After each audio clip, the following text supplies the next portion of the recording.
Liverpool United WFC.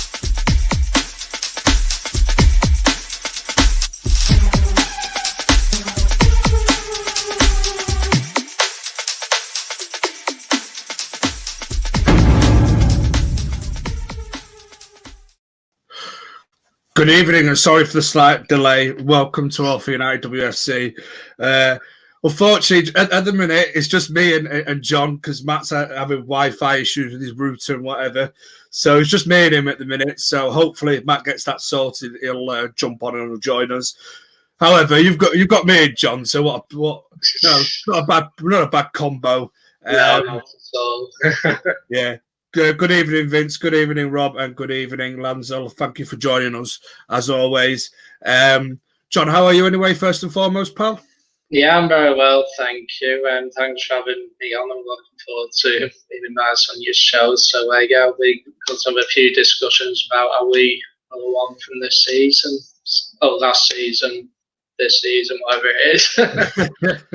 No, it's still this season because we've got the FA Cup tomorrow, haven't you? But proud of the girls anyway.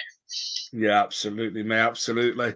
It's been another roller coaster in a way of emotions following Manchester United this season. I think along all the age groups and the men's and the women's, obviously. How would you judge this season for the women now? Given that a brand new manager came in for the start of the season, we consolidated fourth position. Yes, we've not improved on that. Some might argue that did we do a little bit worse than last season when we missed out by a point last season, but this season we missed out by 2 points. What's your general feeling on this season anyway? Yeah, well, I think you're spot on. I think there's two ways of looking at it. Did we expect to get in the top three this season? At the start of the season, probably not. But obviously, we had a great chance to, like last season. So you can look at it as, we failed to do it 2 seasons in a row. However, I unfortunately didn't attend the Chelsea game last week, but I was listening to it on the radio, and I can't remember who the commentator was, but he's on BBC Match Today and that kind of thing. And he was basically saying about, as I have had a good season retrospectively, like you said, we have established ourselves as being the 4th best team in the country. And obviously, the league table doesn't lie. We know that Chelsea, Arsenal and City are better than us at this present moment. But I just think that, we thought this season we've had some good moments, we've had some disappointing moments. But I think it's left with the feeling we're perhaps not that far away. I just think that if we keep most of our good players, and we'll obviously discuss that as the show goes on, but I think if we build on that, a couple of people in, that which you consider will perhaps get into that Cities and Chelsea's 11, that kind of thing, I think then you'll start to progress. And I think we're not on that far off, but I think at this present moment, you've got to say this is where we're at. We can improve, we can consolidate this summer. It's really Skinner's first proper summer as well. I know last summer, but it's the decision to make a manager came, later than would have been preferable. But now he's had the year to assess the squad. He knows where he needs to improve, and he can really start to build his own team with the players he wishes to have. But yeah, so it was a mixed bag. But overall, I don't think it was that bad a season. Absolutely. In terms of cup competitions, do you think that we're slightly, maybe a little bit unlucky, or maybe a little bit underachieved in that sort of thing? Because obviously in our first season we did pretty well in the cup competition as a team coming back together as a fully professional outfit. Do you think that sometimes we're lacking maybe to get to that one stage further to get to the final? Are we lacking that little bit of quality? Is it maybe we need to take a little bit more risks? What have you made of the cup competitions this season? Yeah, well, I think we did reasonably well in the Conti Cup because, I mean, to touch on an area where we can improve for next season, where our record hasn't particularly been great the last couple of seasons. Our record against the top three isn't that good. We've only beaten Arsenal twice, with one of them in the league, and with one in the Conti Cup. We also beat City in the Conti Cup. So I think there's an improvement that we have managed to beat them a couple of times in the Conti Cup this season, City in the group stages, and obviously Arsenal in the quarter final. Obviously, we lost to semi-final to Chelsea, and of course in the FA Cup we got knocked out by City. So I think, yes, we have been a bit unlucky with draws. We've had some tough draws, but at the same time, you've got to be able to beat these teams. They say you got to beat the best to be the best, and I think that's an area more than anything. I know we've dropped points in silly games this season, that kind of thing, but I think if you look at our record in the league, we've only drawn 2 of our 6 games against the respective top 3 this season in the league. That's an area we need to improve, and this is where something I'll look at next season. Can you win a couple of those games? Just say that you've seen progress. So, yes, I think we're not far off, but we do have to have a better mentality to go into games against Arsenal, City and Chelsea and say, we can beat these. And it will take time, but I do think that's somewhere where we've got to improve starting from next season. Absolutely. Where do you think we're lacking in these knockout games in cup competitions, for example? Is it a lack of quality, a lack of belief, a lack of squad depth? Because you look at the squads that Chelsea, Arsenal, and City have, their squad depths are quite what I would call deeper than ours, and a lot of quality, especially on Chelsea's bench, as we've seen last week. There's a lot of quality where the game's not quite going their way, they can change it up and they can change the dynamic of the game. Yeah. That's somewhere where we're struggling. It maybe not just the cup competition as well, but in terms of the league as well, in terms of pushing it over that final line to get top 3 or to stay in a title race a bit more consistently, a bit longer. Is it just our lack of depth, do you think, pal?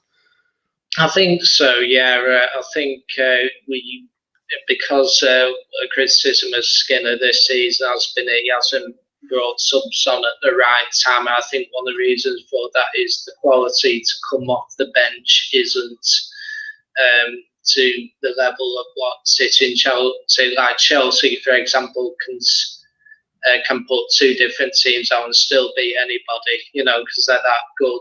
Arsenal are similar, City are similar when they've probably, although City did have a bad start to the season when they had all those injuries. But I think that, you got to build up that squad depth. We've got depth, but we haven't really got quality depth. You'd say that if you had your strongest first 11, there's maybe 3 or 4 players you could bring on where the quality wouldn't be impacted, and then but then there'll be a drop off. We know that second half of the season we've been unlucky with injuries, like some of the knockout games, the defeats in the cup competitions. Now we know that we've had to play players like Haley Ladd and Zellum at the back, because we don't have sufficient cover in defence because they've been injured. We know that Tooney, second half of the season, wasn't as effective as the first part of the season because there's no one, if she's having a bad game, there's no one to come on and replace her, with similar quality. And you can go through a number of examples. I do think that that's one area we need to strengthen. The draws that we've had this season, it's mainly because we haven't put the ball away enough. And, like Russo has had a very good season. Martha Thomas had a decent season. but are they the type where you can rely on to get you the goals when you really need them? And I think that's one problem we have, and that's one area we need to look at strengthening in the summer. So yes, definitely. Yeah, absolutely, mate. Absolutely. It's just I think like I agree with what the comments are saying here as well by Spotted Chat Box as well. That this one here, to compete with the established three, we need at least 2 quality players per position. I do think that as well, and I think that's very, very true of even in the men's game. You'd need at least 2 quality players in each position. You know, and if the players are maybe not to the quality of the if you like your Chelsea, your Cities, but at least have that squad depth there where your manager or our manager in our case, Matt Skinner, where Skinner can turn around and say, "Listen, I've got such and such on the bench. Isn't a world-class player by any means, but it's a very good squad player, someone I can rely on, someone to do me the nitty-gritty, someone to go out there and get me a winning goal, whatever it may be." I just think that we need to start building a bit of squad depth. It's like we seem to like lose a few players, but a few players in the summer, but we can never really build a really quality strength and depth squad. And that bench has been lacking even under Casey Stoney as well, where Casey sometimes was a little bit reluctant to change things or change the way that she maybe approached games because she hasn't got a certain type of player that could do a certain type of something. So I do think we need to be, forward thinking in that. And I know what Sporty Chat Box is on about here as well, saying about the leaked images that have been leaking around on the internet of the next season's home and away kits and what have you. Jackie is on those images, which hopefully is a good sign to come. Like I said on social media, I don't know what all the furore was about. She hasn't said she's leaving yet. Nothing's been made official, and people are acting like it's the end of the world. Let's wait till stuff is official before we start, acting like it is the end of the world. And even if she does move on, she goes with my absolute, gratitude, my thanks. She's done very, very well as a United player there. And I wish her the best of luck. But of course, that's not the case at the minute because she still is a Manchester United player. Nothing's been made official if she's staying or going yet. So hopefully she can go, she can stay, and we can build upon that and get a decent squad in. And again, Spotted Chat Box, you're hitting a lot of things that I like here. You need to have a depth and quality, not simply replace departing players. Exactly my point.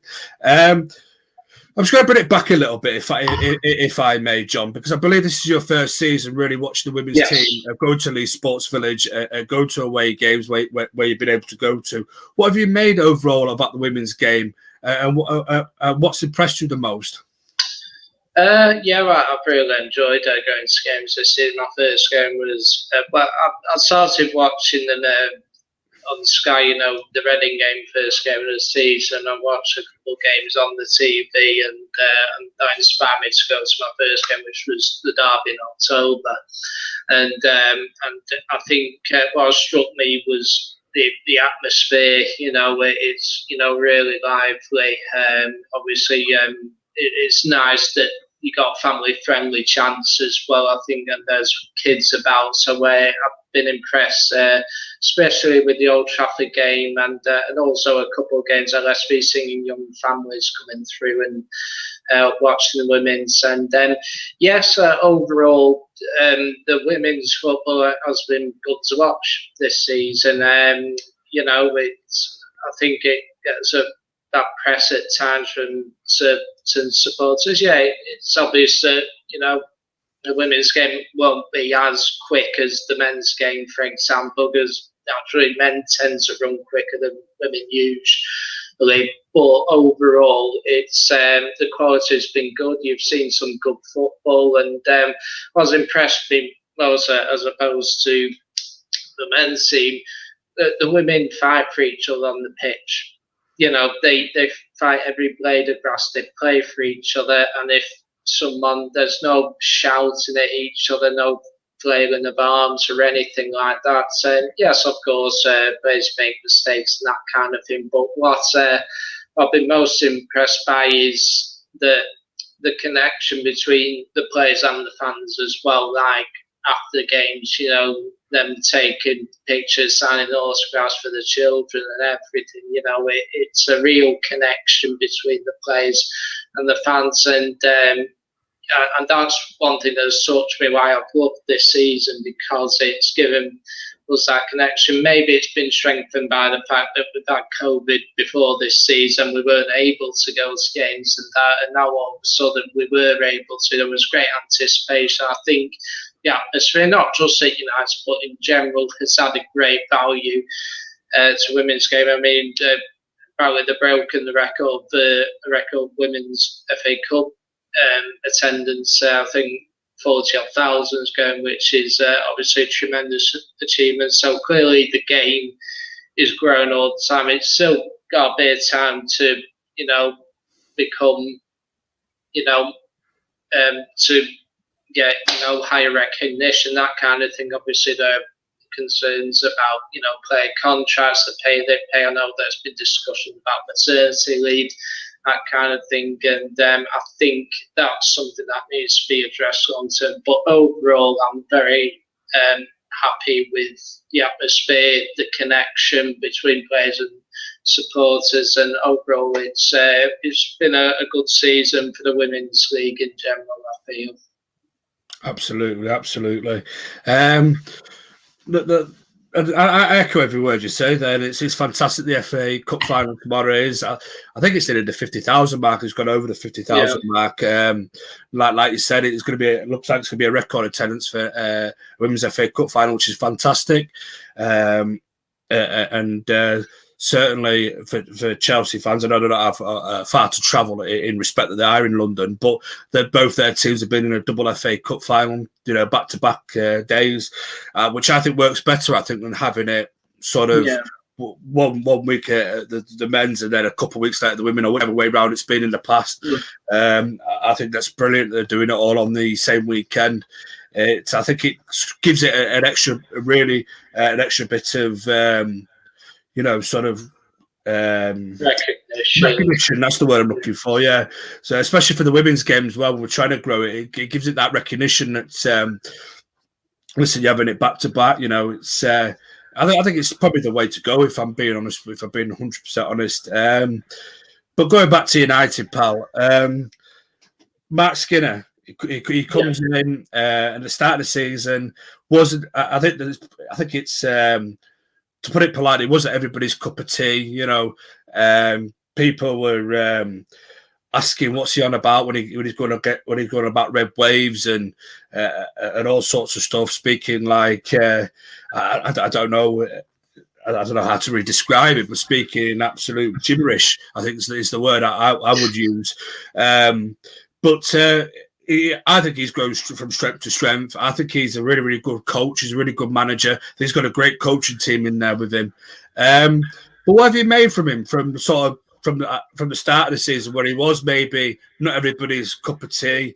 Maybe was struggling a little bit, you know, to find his feet, to get his ideas across this Manchester United side. So what he's ended up with. I think he's quite universally well loved now. I know he's still got one or two people that question him, but as with everything, you always have one or two that question you, no matter how well you do. What have you made of him, John?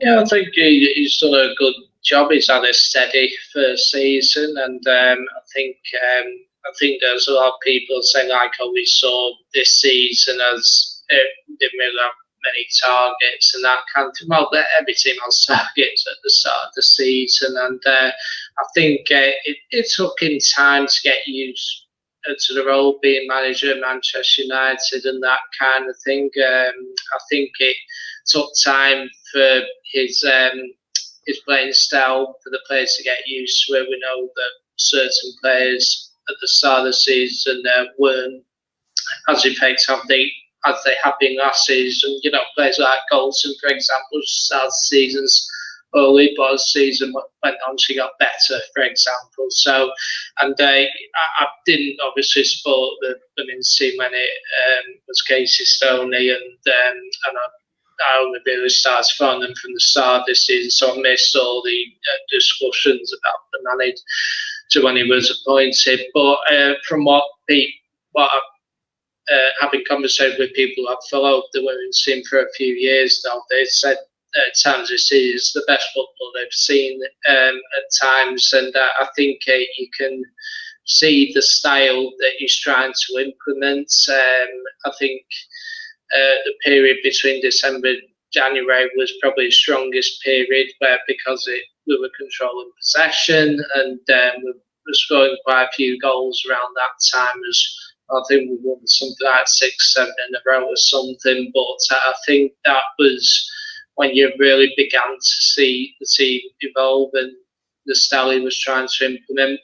Obviously, and I think unfortunately injuries did take their toll, because I think Ailey Ladd was solid in the midfield, but because we had defensive issues, she ended up playing in the back four, which was obviously unfortunate.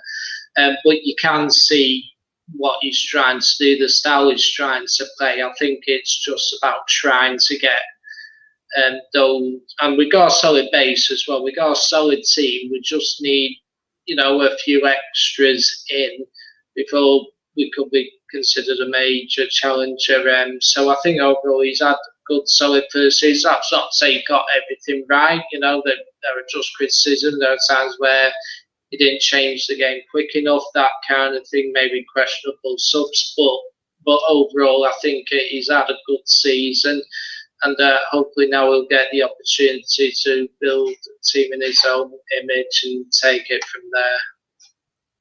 Yeah, I mean, for me, listen, I was one from the start that said give this guy time. I was at Everton away where a lot of people that day were on his back. I know there was a gentleman who was quite vocal in his disapproval towards Skinner, that was saying, Skinner, you're useless, Skinner, you're this, Skinner, you're that, you're not a Man United manager, Skinner. It was quite, it was maybe, I wouldn't say a personal attack as such, but it was quite a way that he's put it across quite personally. It wasn't rude to us about Skinner. He wasn't swearing or effing or jeffing or anything like that. But he was trying to get across his disapproval and his disappointment, I think, at the way the season had started on the Skinner. But he's grown, as Landell said, though, he's grown from strength to strength over the season. It's important to stress when a new manager comes in, you're not going to go on a winning run straight away. You are going to have a few disappointing results. It's just part of the process of building back as well. So, you've got patience a virtue. We'll begin to see whether he's good enough in a year or two. But, after, 3 or 4 games, you're not going to fairly... That's not a fair time to judge him, but hey-ho. Yeah, absolutely. What have you made of the coaching staff at Manchester United as well, and the bringing in of like Charlotte Healy? And me and Matt have always spoken quite regularly about this on this show, but bringing in Charlotte Healy from the 21s and giving her a prominent coaching role, I think has also worked wonders. Martin Ho is one of the Matt always sings highly of him. I praise him quite highly. I think he's one of the top coaches in the league.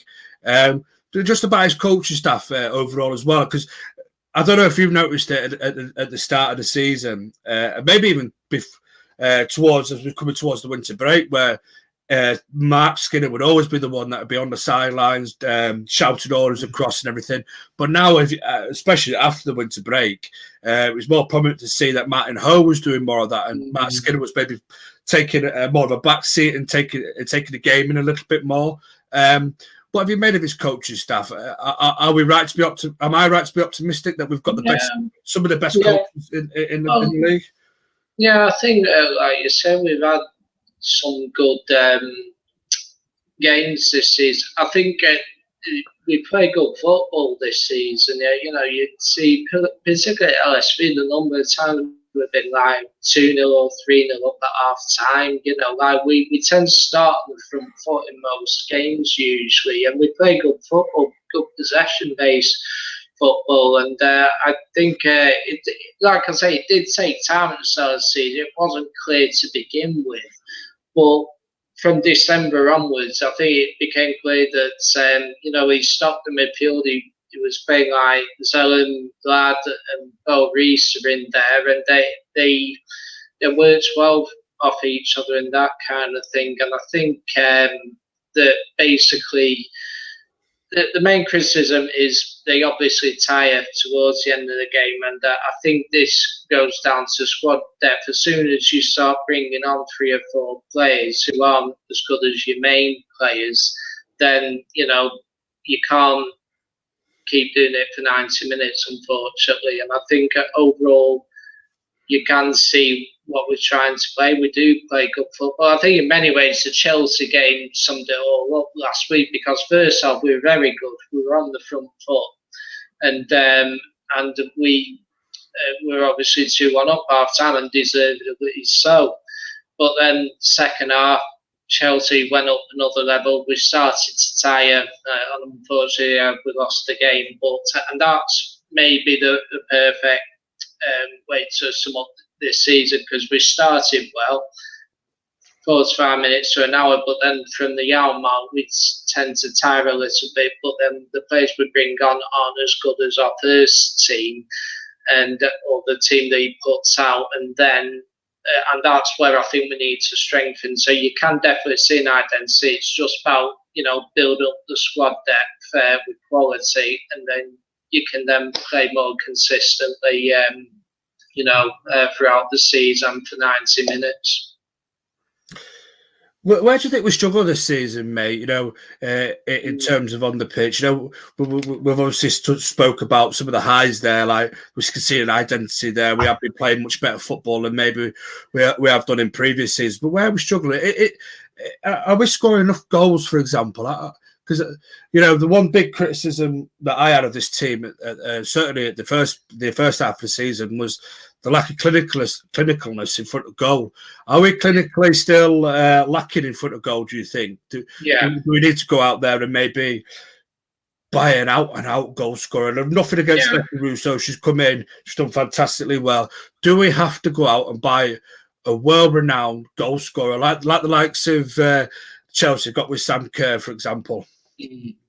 Yeah, you definitely need a goal scorer, and you need players there. But it's obviously it should be shared. But I think Russo, I think she was the only one who got into double figures. I think, or did Tony get close? So I'm not sure. But yeah, you're right. You need a goal scorer, and I think particularly like you say earlier on in the season, but even like games like the Aston Villa game, you had the chances to score, but you didn't put it in the net. And you need a goal scorer who get those goals for you. It's amazing number of games we've drawn. If we just won 3 of them, how many draws we had? Probably 6, is it? I can't remember now. But if we had won 3 of them, we get be in the top 3, and I think the amount of late goals we conceded, because we started to tire in games, because we weren't getting the second goal when we're on top. We get the first goal, and then we'll continue to play well, but then we won't get the second goal, and then the other team gets a chance and they put it in, and that has cost us, So I think, yes, you need to be more clinical. But I know Barry on this channel has analysed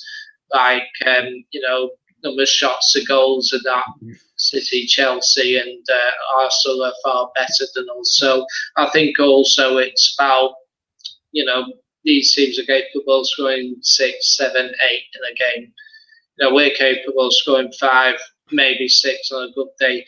But these, you got to look at potentially scoring 7, 8, maybe even 9, in a couple of games a season, so because you've really got to build up that goal difference, and if you're winning games, that will put you in a place where you need to be. But yes, that's what we need to do. We need a midfielder. I think Zelen is a very good player. I think you need a strong side, and I like listening on the radio last week, I know G's leaving Chelsea, but the commentator said Zelen's a really good player. She's massively important to United, but you don't have G in that United team. And I think if you do, you get a goal scorer, you go in places for me. I think that's where we need to look at. But yes, I think we're not that far away. But if we get those in, and also get players in to challenge the likes of Tooney and Russo and Galton as well. If you have players that challenge them with similar quality, you also score goals late on as well. So yeah. Absolutely. Sporty Box does say experience as well. We don't know how to see out tight games. I agree with that as well. But on the flip side, people could say we did bring experience in with the likes of standing fourth with the likes of Jade Moore. I know a lot of these players haven't been available as well, which I'm going to come on to in a minute, John, as well. But we are going to come on to it at some point in the show, shall we say, when we ask about where do we go from here. But experience again, I agree with that. Lance was saying a Beth England would have been brilliant. A Beth England would be brilliant, actually. Again, somebody who knows the league very well, that can score goals. I like to see that. G, as you said, mate, I'm a big fan. I keep turning around. I said I'd love to see a G type player in this Manchester United side.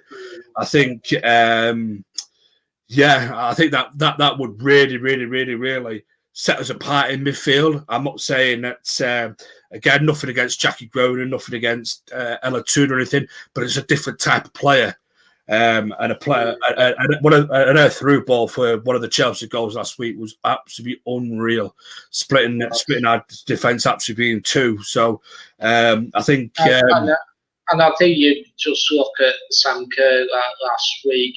Just going 2 quality goals, it's like you're missing that. I know Russo scored quality goals isn't, but in a big game when you need your goal scorer, that's what she did. And so that's the type of player that you need. Or Miedemar at Arsenal, you need those players in order to build. If you have a proper goal scorer, you're always going to be competitive. Absolutely. John, I want to move it on to I don't know if you had a chance to pick out a favourite game of the season, which maybe it might not have to be in terms of quality or in terms of a scoreline or anything, but just one that you maybe sort of enjoyed yourself, enjoyed being at. Yeah. Is there one in particular that maybe stands out in mind? Yeah, I mean, I touched on it before, but for me, it's not actually a game we won, but it was the first derby of the season to. And for me, like I say, that was the first game I went to. And obviously I was supporting United, but I was like a casual, women's football fan. Just, go and see it. Hopefully a good game, that kind of thing. I think I just remember, because obviously we were 1-0 down in that game, and with 20 minutes to go, and then we turned around in 5 minutes to go 2-1. I remember when we scored the second goal, and I erupted as if the men's team had come from 1-0 down to 2-1, and I was it was the atmosphere engaged with me, and I just remember the roar when that, and aside from the goals we scored at Old Trafford, I don't think I've known a crowd to roar as much this season than when Russo put that goal in to make some on. Obviously, we drew the game, unfortunately, but I just think for me, from a personal point of view, that's where my love for women's football really started. And from that point, I decided to get a season ticket, go to a few games and that. So for me, I'd be like, I didn't say that was the standout game of the season for me personally. So yeah, I'd go with the derby 2-2 in October. But we've had a few good 5-0s against Villa and Birmingham, and obviously the Old Trafford game. There's been a few good games this season. Absolutely. For me, I pick out the Old Trafford game. I know it's kind of a bit. Probably a bit inevitable that I say that, but just to see the women playing at a football stadium that I've been going to since I was 5-6 years old, since I was a young little lad. Never ever thought I'd ever see a women's team play there, and to see the women's team play there, in front of 20,000 people was absolutely unbelievable. And I enjoyed the day. My son enjoyed the day. The atmosphere was good. Although I think next time there could be a little bit of improvement on that. We could get more and more people involved. I don't think enough people knew that the atmosphere or seeing section, if you like, was in the J stand. I think United could probably advertise that a little bit better as well. In fact, I'd move them anyway to the TRA so you can have because obviously my son like is a wheelchair user. You've got wheelchairs in the corner where TRA have on the Stretford End right side. So, but I can see why United suggested J stand because it is safe standing. And they are trying to safe standing throughout the season. So I could understand why United done that. But the Old Trafford game, though, for me stands out. And I thought that was a really, really good game. Good atmosphere.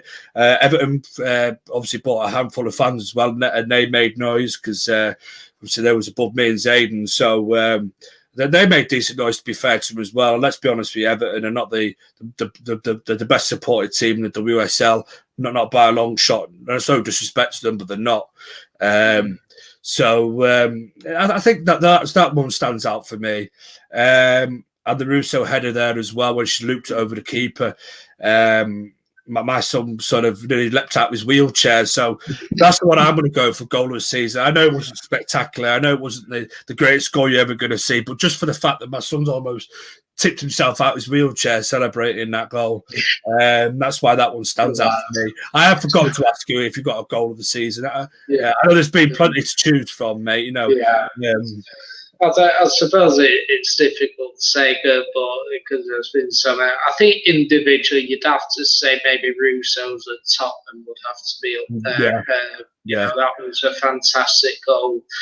But for me, I like to go for obscure ones, and I personally think Leah Goldson's second goal for Reading, the through ball from Russo and Leah running through to round the goalkeeper point. And for me, there's been a few, like Zellum scoring from corners, that kind of thing. And, but for me, I always look for a team goal if possible. And for me, that Reading goal, the through ball by Russo, Leah rounding the goal, but I just think that's the kind of goal where I said that's what I love most about football. So for me, that will possibly be my favourite goal this season. So yeah, I go with that one. Yeah, suppose your chat box also go for Leslie at Spurs away. That was an absolute really, really good goal. I don't know if you've been on the show before, one of the previous shows with another host where you might have given your player of the season. Yeah. So if you already have, mate, I just want to refresh everybody's mind who you've gone for, and if you have had a change of heart, who you might have changed it to. Yeah, but I mean, at least when we first started talking about it, but for me, Alessia Russo was the best player this season. I think the reason for that is because she was probably our most consistent player this season, that she got goals at key moments. I think certain players who were contenders like Tooney, she had a very strong start to the season, but then maybe tailed off a little bit second half of the season. Those players like Golden, maybe even Zellum didn't have the strongest start to the season, but finished reasonably well. And I think, so for me, and I think Russo's probably been the most consistent one where she's been very good throughout the season. So for me, and plus she's our top scorer, and I think she's a brilliant header of the ball, and I think she's certainly someone you want to keep going forward. So for me, it would be Russo. And my second option was during that spell around December, January. It's difficult because you could have 7 or 8 players, but for me, I went with Hayley Ladd because I thought she was very solid in midfield for us around December, January. She had to drop into defence, and she did a reasonable job in defence, when we had all the injuries and that kind of thing. But like I say, you could name 7 or 8, but for me, those were the main 2 for me. Absolutely. And Sporty Chatbox agrees with you, and Lanzol agrees with you too, but also Sporty Chatbox has gone up with mine, despite the error that cost cost us against Chelsea. You know, where a kick in was trying to have a David De Gea, but Mary Earps, I think, is really up to the game this year, or this season, shall we say. With Sophie Bagley coming in, I think she's really pushed Mary Earps to show her best and to become, to take that next step. You know, I think there was another step to Mary Earps, and she took that next step this season. She probably established herself as maybe England's first choice going into the Summer's Euros. I think also the fact that the number of clean sheets she's kept this season. Exactly. Yeah, there's been an odd mistake, but people that never played the position of goalkeeper don't really realise how high pressured that position is, and it's one of the toughest positions. I think it's the toughest position you could play in the game of football. Yes, keepers make mistakes. You know, they're only human. Even the best keepers in the world make a mistake at times. And but because it's a goalkeeper, and if you make a mistake, it's more likely that you're going to concede a goal. Sometimes it does get chalked up or made a thing of more than maybe if a centre half maybe makes a mistake or you know, scores an own goal or whatever it may be. You know, so I definitely think the goalkeeper is definitely one that always sort of carries the can if a mistake's made and a goal has been, you know, conceded in that way. But again, Sporty chat box is definitely hits the nail on the head. Else has been superb behind an ever-changing backline, which he has really. You know, we've seen David De Gea struggle with an ever-changing backline this year. You know, with centre halves out every now and then everything gets swapped around. Especially with players that have been inexperienced behind her. You know, we've had Zellum at centre half, like you touched upon earlier on. We've had a Hayley Ladd as well play centre half. Not really people that you could call centre halves, but you know, I think Mary's done superbly well. I just want to bring it back, if I may. Except the cursor won't let me. Oh, there it is. Go on, John. Yes, I was going to say you're right, because I mean, aside from the Chelsea game, I think the City game, the FA Cup, in spite of all these defensive injuries, we've actually remained pretty solid at the back throughout. And you know, even when we have makeshift back, mainly the centrals, because obviously Ona and Hannah were, you know, regulars. But I think, despite that, Mary did very well. Like I said, she kept so many clean sheets, and overall she had a very good season. So I think she's definitely worthy of a shout. Absolutely. And I just wanted to, before we move it on to the next topic, I just wanted to bring this comment back from Lanzel about Liverpool, the Liverpool games. He said at LSV and at Spotted Chat Box said about having it at Old Trafford. For me personally, I think both games should be played at the men's stadium, one at Anfield, one at Old Trafford. I reckon you'll get a lot going to that. And I think the problem with the Everton one being Everton is they're not really the biggest supported team in the WSL. And it was on Mother's Day, Mothering Sunday, which also didn't help the fact. But I think if you was to put the two biggest teams in English football against each other at your men's stadiums, I think they're likely to get a really big crowd. I really do. Especially at Anfield, especially at Old Trafford. I think if you're smart, you put those two games on, or you put the Manchester Derby at Old Trafford for next season.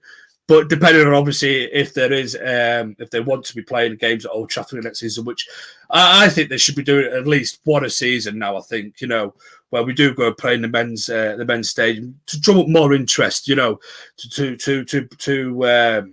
open up more people to the women's football, especially those with families. Like you said at the beginning of the show there, when you're saying about family atmosphere and a family environment. And it's cheap as well. It's a cheap game to go and watch compared to the men's game. If you wanted to take, if you had a family of four, for example, it costs you an arm and a leg in the men's game. But whereas the women's game, it's affordable family fun. So hopefully we can have a couple of games against them. One at Anfield, one at Old Trafford would be superb for me. But moving on. I completely agree with that. Just to touch on something about that, you know, we should really look at putting a women's game on at Old Trafford while the men's World Cup is on. you know. Yeah, well, that could be a possibility, mate. Yeah, I'm not sure how the women's calendar will work next season. Whether, because obviously they have a winter break as well, don't they? So, well, I suspect. Well, there's a gap between mid-November. Yeah. So I'd assume the women's football So I assume, going on during that period. So I think very good show. And I think the cup can do real advertising where they said, yeah, the men's team aren't playing, but however, we got the women's team playing on the 28th of November or whatever. You know, it's like if you have, if you want to see guys come and watch women at Old Trafford, I reckon you might go turn out potentially. So, yeah, for me, I would look to try and get an Old Trafford game during the Men's World Cup next year, personally. Yeah, Spotted Chat Box has come up with this as well, which is a very, very good point. Lee is hosting games for Rugby League World Cup. So whether they will say, listen, let's play a game at Old Trafford, or whether we have our first 2 or 3 games away from home, which sometimes they could do by special dispensation. You know, they can say, oh, Lee's not, the home ground's not available. The first 2 or 3 games, yes, we'll factor in that you play away from home, and then your next 3 will all be at home, whatever it may be, to equal it all out. Is that men or women's rugby league? I'm not so sure, mate. I know it's rugby. I don't really follow rugby, you see. So I don't think it was the Rugby League World Cup. The Rugby League World Cup final for men is usually at Old Trafford. So I don't know.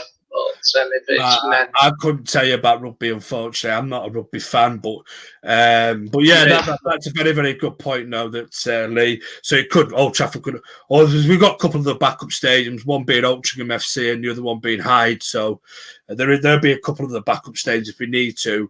It is the men. Sorry, there we go. Yeah, the men. Well, that's coming from someone I don't really watch rugby. I might watch the odd time the game's on telly, but I couldn't tell you anything about rugby. I do remember a few years ago that's actually a good point there, because I remember when it was last the Rugby League World Cup was last hosted in England, that Old Trafford hosted the final. So it could be an interesting one. Could be. Anyway, I'm going to move it on now. Anyway, to the topic that is that Matt wanted to discuss about, which I think we still could touch upon without Matt. Anyway, Matt was wondering about maybe a possible change of formation going into next season, and maybe see a possibility of 2 up top. John, do you think in modern day football, where teams don't tend to play with 2 up top anymore, some teams even playing going as far as playing a false 9, do you think there's now room for maybe change it back to 2 up top? And would two up top really help us to really start being more clinical in front of goal? Yeah, it's an interesting one, because it's not really the modern way to play with 2 up front, is it? So it'd be interesting to see how it works, but for me, I'm not sure how it would work. That's not to say, it's going to might not try it, but for me, I think he has a formation, which is pretty solid. It's just about getting the strength in depth to play that system. Traditionally, it's 4-2-1 and then another 3, and I think that the system he's going to go with, and I think and that's what most teams go with. And I think what you need to, and I just think it's about building squad depth, that kind of thing. That's not to say, maybe if you bring Bruno, Bruno was to sign again next season, you could maybe play up top with Russo in the odd game.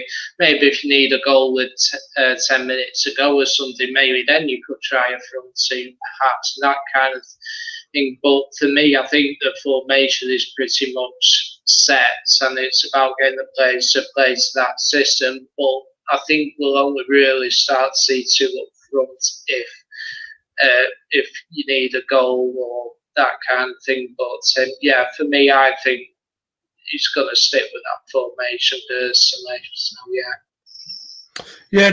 Can we see? Do you think that in the modern game? Listen, old gits like me remember the old days of 4-4-2. No, I Do loved it. you think there's now maybe a possibility of a team like ourselves to maybe give 4-4-2 a try to put something else new back out there and go for two up the top with maybe two more traditionally wide players hooking the touchlines? Or do you think that we maybe get found out a little bit too easy going back to the old box standard 4-4-2?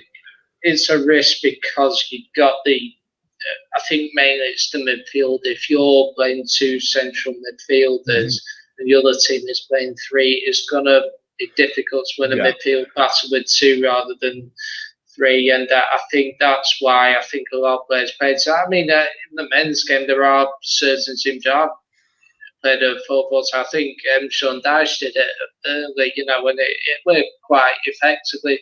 Although obviously Leicester City won the league playing that way, so it's not impossible. But yeah, I think it will be difficult unless you've got two proper solid midfielders, like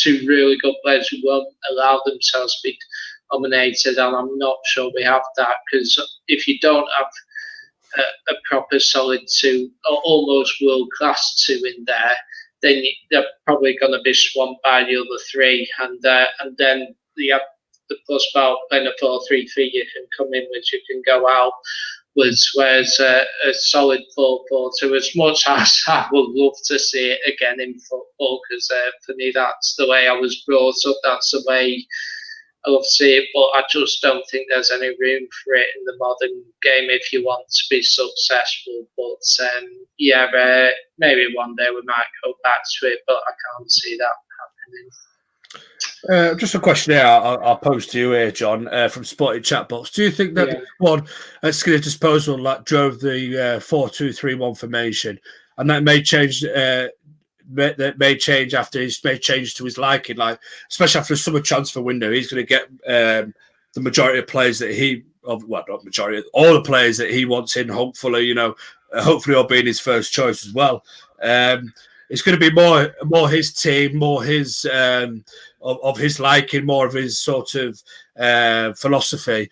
Can you see that our formation changing with that as well? Then like Sporting Chatbox is coming up with it. Potentially, yeah, because I think you adapt your formation depending on how well the team's doing. So I know that that our friend Stu is on the show. He's always of the opinion your formation changes throughout the game, that kind of thing. So for me, yes, if you're trying to play to a style and a system, and it's not working. Like at the start of this season, it wasn't working effectively, so we changed it, and therefore it started to get results. I think that's the best way to get results. You have to be adaptable to the game that you're playing, and it's not just on the coach or the manager; it's also on the players and that kind of thing. Like Sullivan in midfield, she's obviously the captain. She should be able to see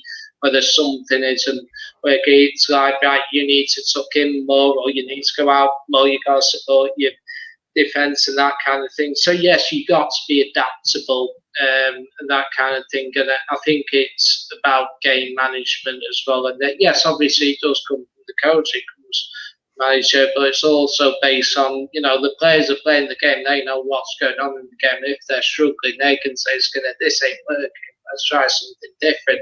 And then if, like I used the example before, if you need a goal and your system isn't working, why not try a change of formation, see if you can get results? So formations, they tend to be more defensive word than attacking word, because if you're attacking, you're constantly moving, you're trying to move positions, finding the space and that kind of thing. But yes, you can be adaptable tactically, and it just depends on how the game's going, how the team adapts to it, and if it isn't working, then you can always change it. But that's what I would say about it. I completely agree, mate. I completely agree with everything you just said there. Which makes perfect sense, doesn't it? But and I agree with Sporty Box as well. The more that he brings, the more players that he brings in to his own thinking, his own ideas, to fit in with his own philosophy, is the more that we probably change the likes of the formation during the games, and maybe we do turn to the bench that 15, 20 minutes earlier, to give people more of an impact. What I was going to say though as well is. What positions, what key areas do you think we need? Obviously, we've discussed that we need another striker, but what other key areas or positions do you think personally that we need to maybe strengthen in the summer? Yeah, I definitely think we need another striker, goal scorer. One that obviously Russo's had a good season, but I think the problem with that is obviously I think the Villa one was the one which I was about when she came off. When you need a goal, I'm not the belief you don't take off your goal scorer unless you got other goal scorers to come on, and that's one area we need it. We need someone of like a Sam Kerr level or a Miedemar level if you want to progress. So I think you definitely maybe Bruno. I know she's been unlucky with injuries. She's done okay when she has played, and maybe she might be answer. It might be somebody else.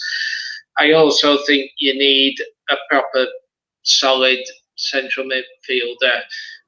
Again, listening to the radio in the Chelsea game, again, I can't remember the commentator's name, but he was saying he didn't quite say it, but your two most important players, he would argue, were Tooney and Zelen. Now, Zelen is the one, is key to the whole thing, in my opinion. I know there's been mass debate about her and that kind of thing. I wasn't the biggest fan of her at the start of the season. As the season's gone on, I began to see raw game. And I go as far as saying when Zelen plays well, United play well because she makes the team tick. And I wasn't watching the first half. I could tell she was dictating the play at Chelsea. And allowed others to flourish. And what I think she needs is a proper, solid midfielder next to her, the G level, and players like that, someone who's creative, can keep control of the ball. I think Ailey Ladd was doing a good job there before she had to drop back. So for me, you need another midfielder to part Zella, and I think if you do that, will allow you to go from strength to strength. Obviously, we need another centre half. That's obvious. With all the injuries we've had, we can't keep playing midfielders at the back as soon as we get a few injuries. And I think also you want to bring a couple of players into challenges. As I mentioned, the striker, get another forward in to challenge Goldson maybe, and maybe a player in to challenge Tooney as well. I think those are the players you need to look at, building up that depth. So yeah, for me it's a striker, maybe another forward, a couple of midfielders, one attacking, one more to accompany Zelen, and maybe another centre half. But obviously we got to see what happens with Downer, because we might need another right back, might we? So but yeah, that's what I would say. Absolutely. A Sporty chat box in with the question: how many of the current squad, first team squad, can you see departing this summer? I suppose it all depends on players that are out of contracts. If any of them get a renewal, whether like you said, the owner and Jackie, whether they stay as well. I think the learn of Barcelona and Champions League football might be, and obviously going back to Spain as well. Might be very, very tempted, I think, for owner, and I wouldn't begrudge that either. To be fair, but I'm hoping that we can keep this team together. Especially the ones that we would call, or we would say, are the first choice 11. If we keep as many of them intact as possible, and then build upon that and get a greater strength in depth or squad depth, I think that's the only way we can keep on going forward, keep on progressing. If we're having to keep on selling to buy, or we're having to replace players left, right, and centre, we're going to have a paper-thin squad again. And I agree with you when you say certainly centre half, we might need another player coming in there, because we've seen Mannion and Millie get injured with Threadfin Bear. We've had Zelen playing at the back. We've had Harry Lads had to obviously drop there. possibly another centre half, possibly another wing back, depending on what's happening with owner. Maybe even a winger, to maybe a backup to Golden, or maybe someone on the right hand side if Mark doesn't particularly fancy Kirsty Hansen, which really does sort of baffle me a little bit, that one, but it is what it is. Definitely a striker, definitely a midfielder, because I said to Matt the other day, I said, our midfield is pretty stocked if you think about it, really, with Bo Rees, with Staniforth, with Zellum, with Jackie if she does stay, Hayley Ladd, Tooney you could obviously put through the middle as well, classes as a midfield player. I know Tooney could play out wide, she could go up top as well, but little bit look like a utility player, an attacking utility player, if you will. But I said to him, do you think we need to really prioritise midfield because of that sort of strength that we might have in there? We might have quite a lot of numbers, but then I look at it and think, yes, we do actually really, listening to yourself and listening to Matt speak, what I've seen with my own eyes, maybe we do need another midfield, a really strong midfielder in there that could go alongside Hayley Ladd or could go alongside Katie Zellum. And especially when Ladd's, say, injured or has to play elsewhere or she's not available for whatever reason, we need a really solid midfield player. Then that allows Zellum to step up 10, 15 yards further up in the pitch to do what she does best, and that's to sort of link play up, sort of dictate play a little bit to get us moving on the front foot. I don't think Zellum's biggest attribute is the defensive side, even though I don't think she's done too badly at that this season. I think she's definitely grown into it, but I do feel we need that little something and a sort of play our players to the strengths that they've got. And our strength for Katie Zellum is, listen, we know she's good pass with the ball, she's got, a good cross on her and a good, set pieces on her. And if let's get her into them sort of position where she can do the most damage instead of having her in positions where the damage is, she can't really do much damage to the opposition. I do think a lot of people are saying right back here as well. Right winger, beg your pardon. And it's tried for priority. Priorities for Sporting Chat Box are centre back, right wing, and a striker.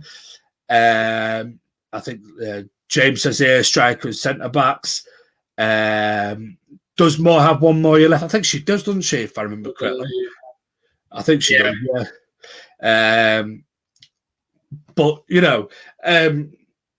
another thing that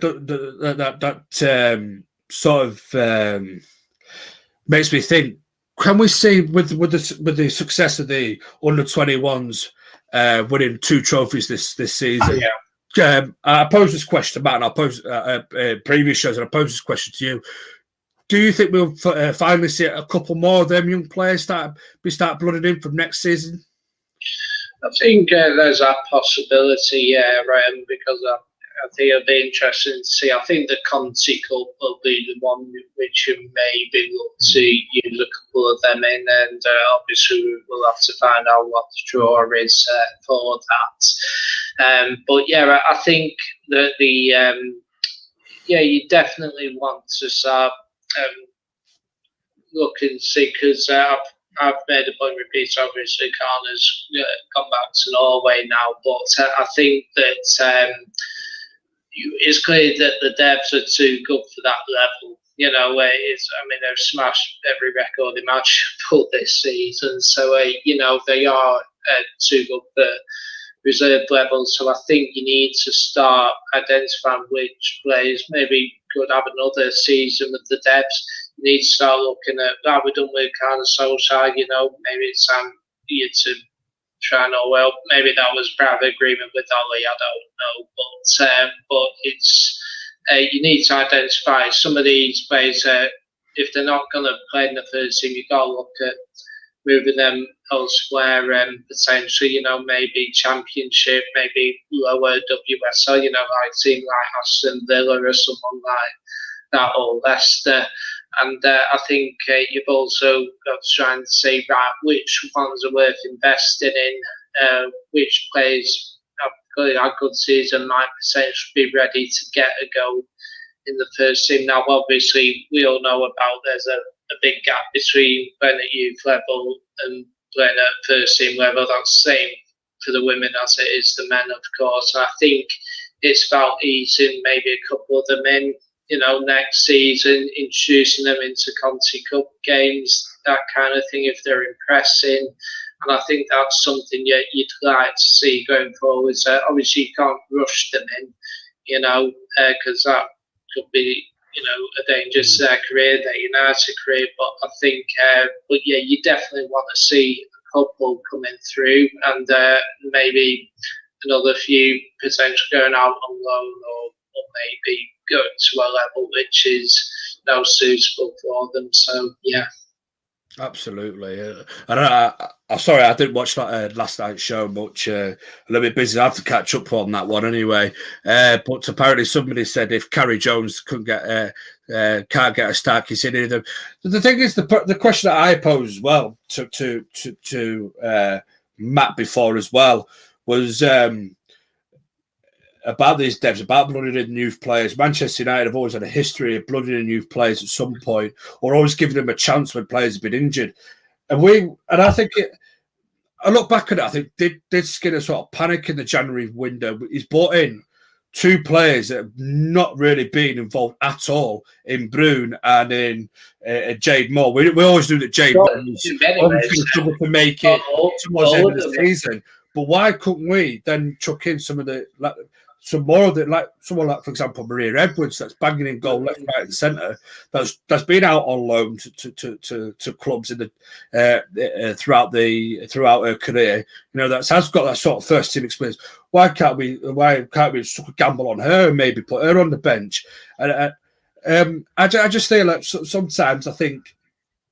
Listen, I'm not saying that Brune's not is a bad player, by the way. I just think, well, looking back on it now, I know hindsight's an easy thing, but looking back on it now, I think he definitely panicked by there a little bit. It's like you're bringing someone in with injuries. Obviously you ain't going to know who's going to be injured and who's not going to be available. Yeah. We bought two players in here. Jay Moore, we always knew was going to take a risk on anyway. But my point is, when is it ever going to be a perfect time to blood these youngsters in, or a couple of these youngsters in? Some of them have been banging on the door from pre-season. At the start of Casey said it's only second season in terms of Maria Edwards. That has gone out and done loans at various different clubs. That has got. I think she's one of the best talents that I've seen in young talents I've seen in football in a long time, and I've been saying that for the last. Since I first saw her when we was playing over in Oslo, and I've watched her play for the under-21s loads, and I watched her out on loan at different clubs, and I still have the opinion that she could do something in this team, given a chance of giving, some responsibility and giving that little bit of an extra push. I just think some of the way Skinner sort of uses his squad's a little bit strange, because Ivana Fuso's another one. That's been relatively injury-free through most of the season. Hardly gets any game time. Kirsty Hansen is used pretty sparingly, if I may say so, over the last sort of several weeks of the last season, or towards the end of the season, shall we say. It just really baffles me how, how he doesn't seem to want to entrust in this youth. Did you think he'll start now, maybe entrust a little bit more now? Charlotte Healy's also involved now with the first team. Maybe she might have a little nudge and go, listen, I've got a player there that's banging on the door. When are you going to chuck it in? When is you said the Conti Cup maybe. Do you think that is the right time, the Conti Cup, to maybe blood a couple of these youngsters in? Or do you think that we really need to be taking a gamble sooner, say the players are injured in the league or whether it may be? Well, it goes down to whether they're actually ready to play. So, yeah, I think Conti Cup is obviously the obvious opportunity to try and build some of these and give them first team experience. But it's interesting how certain, as like you mentioned, it's not that certain first team players haven't really been trusted. Like you mentioned, Kirsty Hansen, they're not being used that often. I find that's somewhat bewildering. Even a player like Boa Reese, she had a good December, January in the midfield. She wasn't used that much in the second half of the season. So I think that you've got to, I agree, potentially if they're ready to, then yeah, if you need goal in the game, why not throw Maria Edwards on potentially? Just he not necessarily scored, maybe just create a bit of havoc, and that kind of thing. Sometimes you need to, if a defense is set, and like you say, you need a goal, put someone on who might create, the obvious example I remember from years gone by was Makeda on his debut. It's like, I think he got a hat trick for the reserves in midweek, and we were desperately short on strikers at that. I know it was a bit different then, but he came on, he caused havoc, he scored the winner. It's like sometimes, yes, there is opportunity to say, like, well, I've got nothing to lose, why not throw this player on? Clearly, I do also think that if they've been on the bench for a number of games, surely they should get an opportunity at some point. If you've entrusted them to be on the bench, maybe the odd game or two, just give them experience being with the team.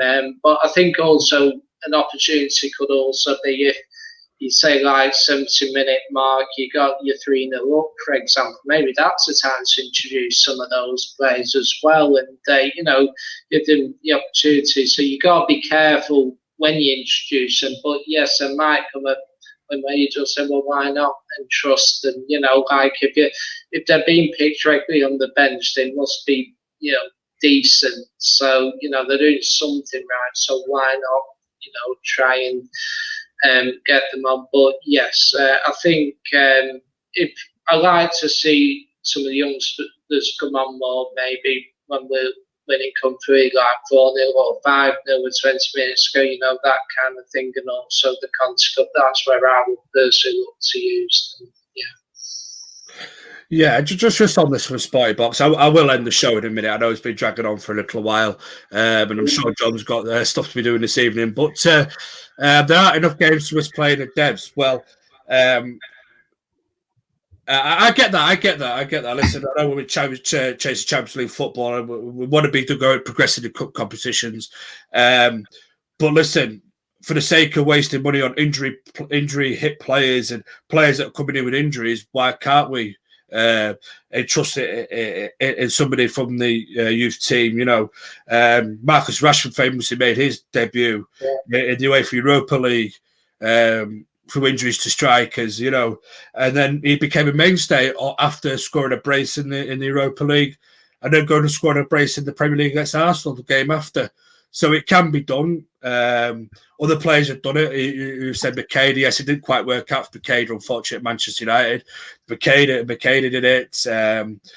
Sometimes these kids are fearless, and obviously John's just going to turn his light on, don't worry.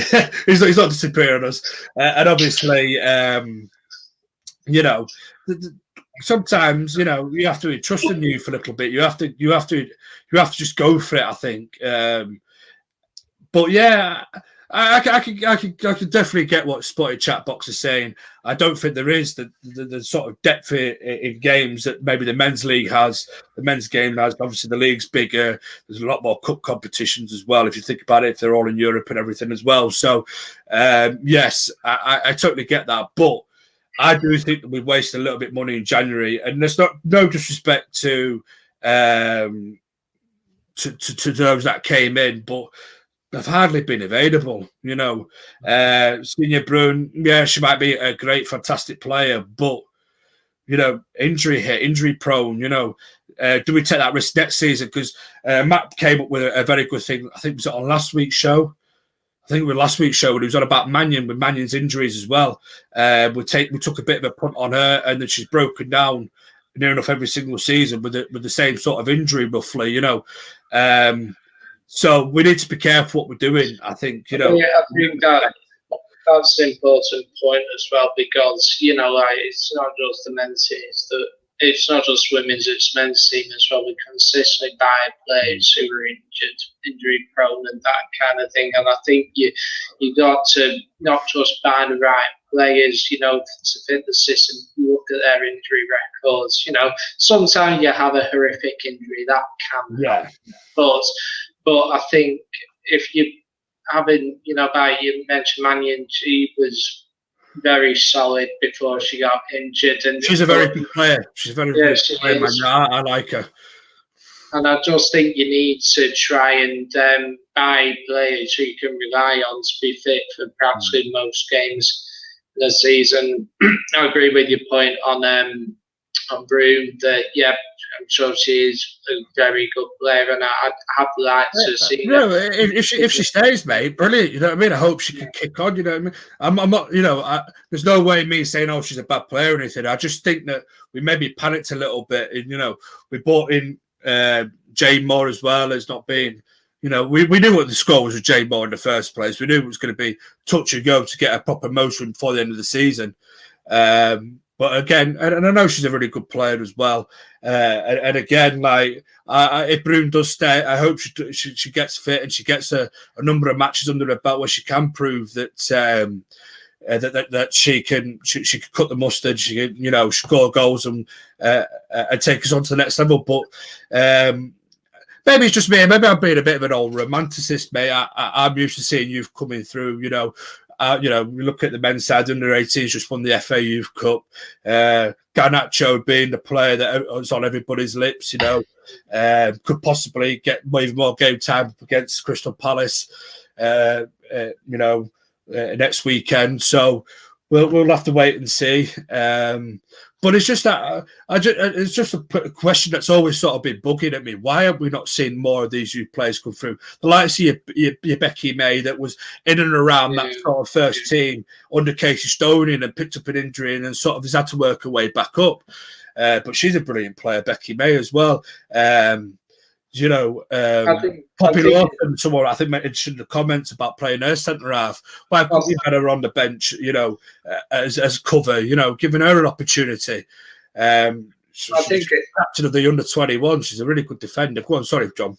I think you raise a good point because you have to build a great centre. Now, obviously, the men's game we got Ten Hag coming in, and I think one thing he'll do is he'll look to have a relationship, between the first team and the youth team, to try and say, right, can I try and get some of these players into the first team? Are they playing well now? Because obviously he comes from Ajax, where they're used to doing that kind of thing. So I think that will improve from the men on the men's side. I think that's one thing Skinner has to be better at. Can he build a better relationship between like the devs and also the first team, can he have a better relationship with the manager and that kind of thing, and just say that, there some players who are playing locally I can put into the team and that kind of thing, because I think there needs to be real thought into these devs, which players are worth investing in, which players could do with going elsewhere. We've done that with Kana. We need to do that with a few others because they're just too good for that level. Some might benefit from another year in the system, no doubt, but I think you've got to try and say, right, which players have a really good season where you can potentially use them in a couple of games early on in the season. I think that's one thing I will look to see for next season. Yeah, absolutely. I just to say, Connor, thank you for listening on your way home, mate. I've had a good time at the her game 2 sort of night or whatever it's been, day, whatever, gala, whatever you want to call it. Hope you had a good time. Where's Matt? Well, he switched broadband providers from BT to PlusNet, and PlusNet's let him down now as well. So he's having a Wi-Fi issues at home. He can't get Wi-Fi, so unfortunately he's not been able to join us tonight. But going back, I'm just going to quickly round off this the sort of bleeding in the youth and everything, and to be fair, mate, the kind of social, I think she was always going to go back to Norway anyway, because I think Ollie's going to probably go back across there. Majority of family are all over there as well, I thought that might be on the cards a little bit, unless she was sort of hinted at a bit more opportunity for the first team. Some people belittling her because I think, is it a third division side or something in Norway? So no, it's not a top sort of side. Oh, she can't be that good. But listen, she's starting herself off where she's going to get first team football week in, week out, probably, and improve from there,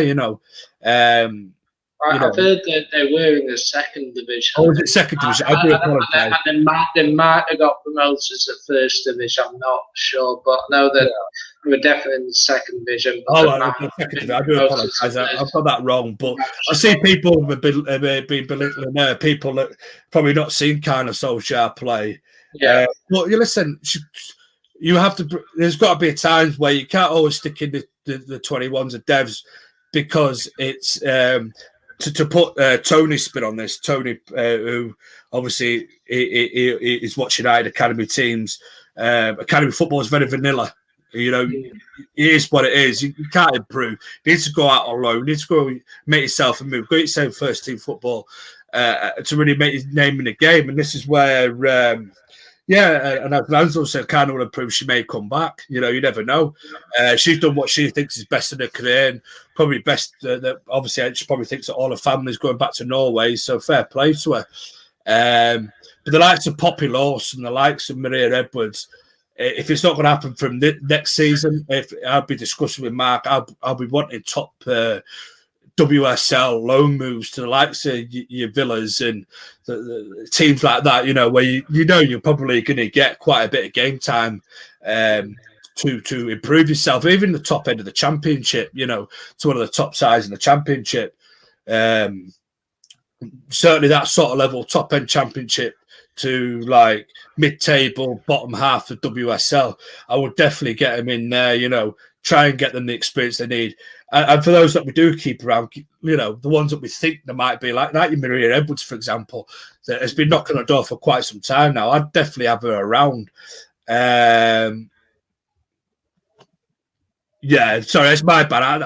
I knew it was something along the lines. It wasn't quite the top division, so it is my bad. It is division below the top flight. Yeah, my fault. Just all the negative comments about her just got to me a little bit. I think she's a fantastic player. But, I knew they were in second division. I wasn't. This is where I have Matt, because Matt always connects me on this sort of stuff. But just to finish off for myself about the youth, you've got to be brave. You've got to be a manager. Has to be brave to blood these youngsters in at some point. This is the Man United way, I think, as well. And I think whether it be the men's side with Eric Ten Hag, whether it be the women's side with Mark Skinner, we always have to look to promote the very, very best players in our academy to get them a little taste of life in the first team, if you like, to get them loan moves that they need. We can't just keep them playing vanilla football. But I just hope it all works out. To end the show, though, pal, I'm gonna put you on the spot a little bit. I'm gonna ask you for a bit of a bold prediction on where you think that we'll finish next season. Oh gosh, it depends on what transfers we get, but I think we've established ourselves as the fourth best team, in the league. It's very difficult because I never like predicting next season until we've had the transfers. I think it will be the obvious thing to say we will finish fourth again next season, but maybe what I would like to see us do next season for a bold prediction, we'll either finish in the top three or we'll get to a final. I like that. I was waiting for you to say who's the finished top three will be champions. I thought it was going to go on a Carthic type of thing for me then. Yeah. I thought, No, I know. I'll say we'll get one. We'll get either top three or we'll get into a final, whether it's Conti Cup or FA Cup. I don't know, but we'll achieve one of them. So. I know people might say consolidating fourth for a third season might be disappointing, but I think if you consolidated fourth, we got to a cup final, like an FA Cup final or a Conti Cup final like yourself, and we won a trophy, I think that is still improving on, improving on ourselves because we're winning trophies. I'd love it if, like James says here, I'd love it if we for third place and win the FA Cup, Champions League qualification, winning a trophy. That'd do me nicely. I do think we will stick. As long as we have a decent window, we get the players in that Mark wants, and they are his first choice, not his second, third, or fourth choice signings. We'll be back into the hill. I reckon we will get Champions League next season. As I don't think Arsenal will be as strong as they have been this season. We've seen Arsenal wilter before. So I don't think there will be. I don't think City will either. I think Chelsea will be the ones to catch, always will be. But I just don't think we're that far behind. We just need to start.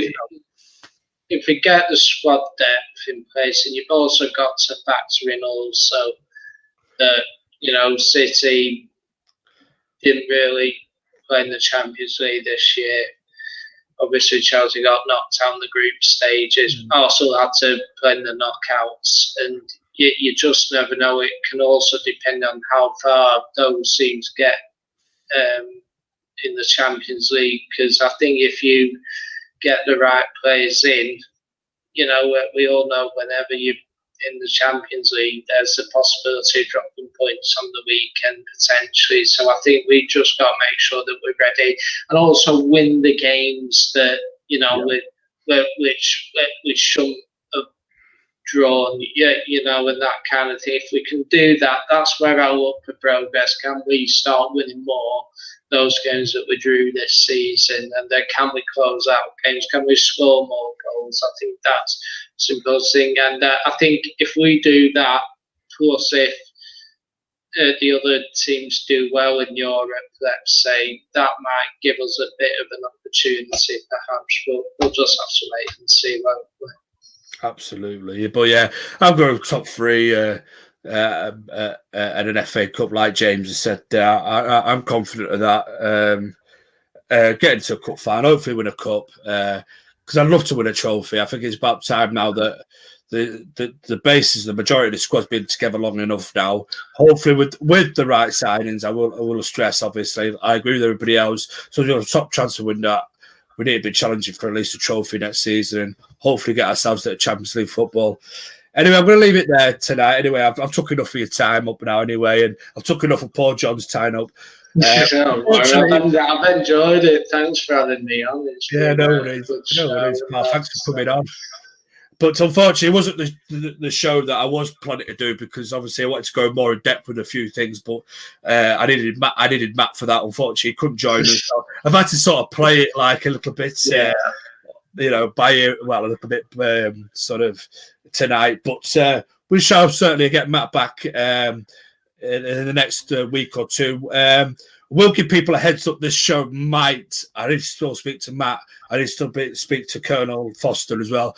This show might, until the Euros, go to a fortnightly show, because being the last show of the week, obviously the other shows will be taking the news and taking the whatever little gossip there is for transfers and whatever else what may happen. They're going to all be taking it. So that this show, I think, will be going to a fortnightly show, just to give people a bit of a heads up. That's what me and Matt are thinking. Nothing's concrete yet. We still need to go to Colonel Foster and iron out all the details. But we just think it'd be better product for people out there that we went, especially on the off season, that we went to two shows, to a fortnightly show. That it'll be better for you, and you don't get the same old content being churned out at you. And certainly when the Euros comes back, we'll look to go back weekly. Do shows on the Euros, and obviously come back weekly with you every week when the new WSL season starts as well. So, but we'll play it by ear anyway. So just to pre-warn you, if there's no show next week, you'll know why. But we'll tweet you all out the information. If you keep locked on our socials, we'll let you know. We'll let you know live on air for the other various shows that we've got throughout the week as well. So yeah, thank you for John tonight. Thank you for everybody in the comments, and we shall see you in the next one.